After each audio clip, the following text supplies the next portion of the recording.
Welcome to my channel where I talk about achieving your goals and creating the life you want. Today, I wanted to highlight a privilege that multicultural women have. And if you are not a very multicultural exotical, I just wanted to encourage you to develop this privilege. So, when you are well cultured, what you do is it's you make it easier for you to connect with people of different cultures, and you're not isolating or othering people based on them not being black enough or white enough. So I don't know if any of you have ever watched MasterChef. I really like watching cooking shows, like those cooking competitions and stuff. I don't know, I just really like that stuff. I really like to cook and stuff like that, so I like watching shows like that.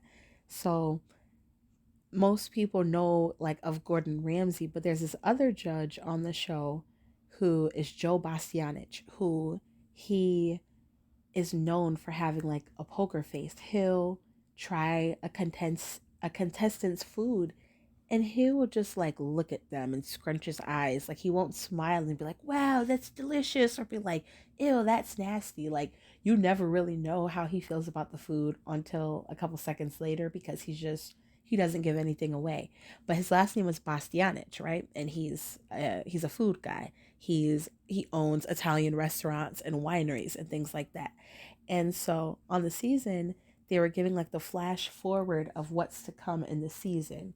And they were saying something about, oh, moms come to visit or something. And they showed this flash of this little Italian woman. And I'm just sitting there watching the show. And I'm like, is that Lydia Bastianich? And if you don't know who that is, long before there was Cooking with Kaya, there was Cooking with Lydia. And apparently that's the guy's mom. And it's very interesting because, I'm going off on a tangent, but in the beginning of the show, whenever they introduce Joe Bastianich, they don't say, oh, and he's Lydia Bastianich's um, son. They talk about all his own accolades and what he's done in the culinary world. But I was telling somebody about that, just being like, whoa, that's crazy. Like, the world is so small. I had no idea that that was his mom or whatever. I used to watch Cooking with Lydia when I was growing up. And I today had been telling them about, I don't know how we got talking about Ryan Reynolds, but I said something and I was like, oh, Justin Baldoni. And they were like, oh my God, how do you remember these crazy names? And I was like, what do you, Bastianich is a crazy name? Baldoni is a crazy name? Like, what are you talking about? And this person always seems to feel like names that have cultural flair are so weird and strange, but to me they're just normal names because I'm multiracial and multicultural, and I've had friends with names like that, family members with names like that, exes with names like that. So to me, it's not like that's a weird name. To me, that's just a name. And when you're multicultural, you're not going to look at white American names or black American names as normal and look at other names as weird. I've always felt like it was just normal to learn how to properly pronounce someone's name no matter what ethnicity they are. Like, I've never been a big fan. I've always felt bad like for like the foreign exchange students or whatever who has to come up with like an Americanized name. I'd always be like, am I saying your name right? Can you pronounce it for me again? Can you teach me the name that your mom calls you? Because I just don't feel like that's right. I feel like part of American culture is that we're a melting pot. And I think in that, nobody should have to leave their culture behind. We should be able to, as exoticals, celebrate every percentage of our admixture. And as people who are foreign exchange students or immigrants or whatever, I feel like that's a very basic liberty, or I don't even know what the word is for it, but that's like a basic thing to have people say your name properly. And I've always felt like people will place certain cultures on a hierarchy where people will say Johann Sebastian Bach, or they will say Tchaikovsky, or they will say some, some person from, maybe French, or maybe, England, like some weird name or something. Like, if you want to call, like, they'll call certain foreign names weird, but then other names that are also foreign are not weird if it's from a certain place. I've always thought that that was weird. And I try to pronounce foods from around the world properly. And when I do learn words from other languages, or I try to study other languages, I try to have a good accent in that language. I try to have good pronunciation. I'm really just a flavorful girl. Like, I can't help it. But I feel like multicultural women have this advantage because you have more friendship options, you have more dating options, and you have more employment opportunities and just overall network advantages over other people because you're not placing your own culture on a higher pedestal or a hierarchy of it being superior or more normal than others.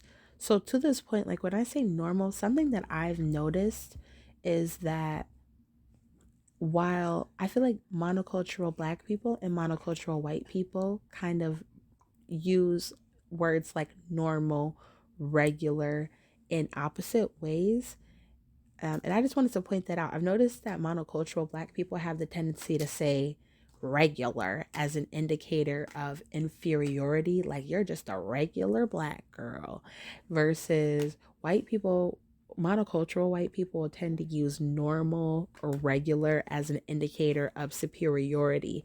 Like, my culture is just the default, the norm.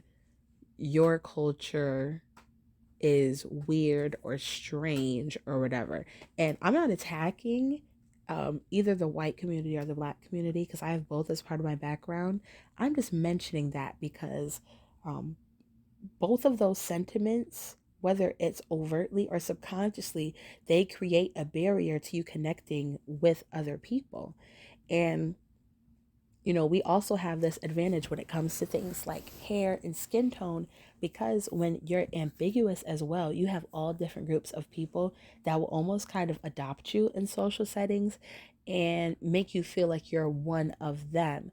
If you have features and if you also have an ambiguous look and you have a fluid beauty standard, it may be an Arab person who looks at you and is like, you might be one of us. It could be a Hispanic person who looks at you and says, you might be one of us. And then some black people might look at you and be like, you might be one of us. And if you're also like well cultured and stuff like that, even some white people, some Italian people, some Irish people might be like, you might be one of us. Something, the way you're talking, the way that you look, something like that.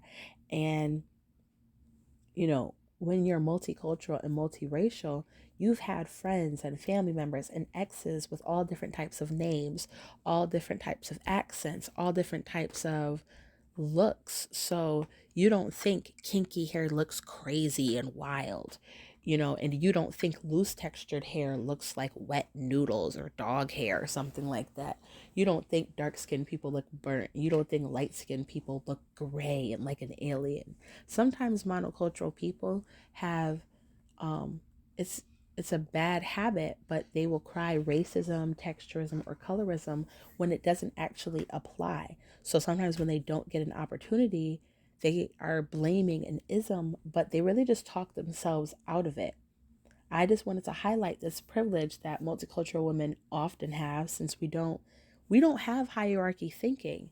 So we're going to get more opportunities because we put effort to learn about different cultures and connect with people rather than being racist or xenophobic or only knowing how to engage with people who are exactly the same as us. And what I mean by people talking themselves out of an opportunity is, people can pick up on when you have some sort of superiority complex. It's going to come through either overtly or just discreetly if you feel like your culture is better than everyone else's because you're not going to be curious about other people's cultures, and that superiority that you have will show in another way because you've never, it's going to show if you are monocultural and if you have a superiority complex about your culture because you've never put in effort to really build genuine connections with people from other cultures. And in your family, you only have, everybody looks the same, everybody has the same hair, everybody has the same skin tone, everybody has the same type of names, and so you don't know how to interact with other people, and you come off like you think that your culture is better than everybody else's, so you don't care to put forth the effort to know how to properly pronounce a name, or you're going to say something like, oh my god, what kind of name is that, or you're going to insult somebody's hair or something like that because you're just not, you're only good at interacting in one small little bubble. But the world is multicultural. There are exoticals all over the world, in America, outside of America, all over the place. So if you feel like your culture is better than other people's, you're going to not have opportunities. And other people are not being racist because they don't want you to work for them because they notice that you're racist against them, or somebody else is not colorist for not wanting to date you because they see that you feel like your culture is superior to theirs and you don't want to learn about theirs. Or even somebody the same race as you, they're not colorist if they don't want to date you because they fought, they feel like it's embarrassing that maybe their best friend is of another culture, or maybe people at their job are another culture, and they feel like the types of sentiments you express you'd go around offending people, or you would come off as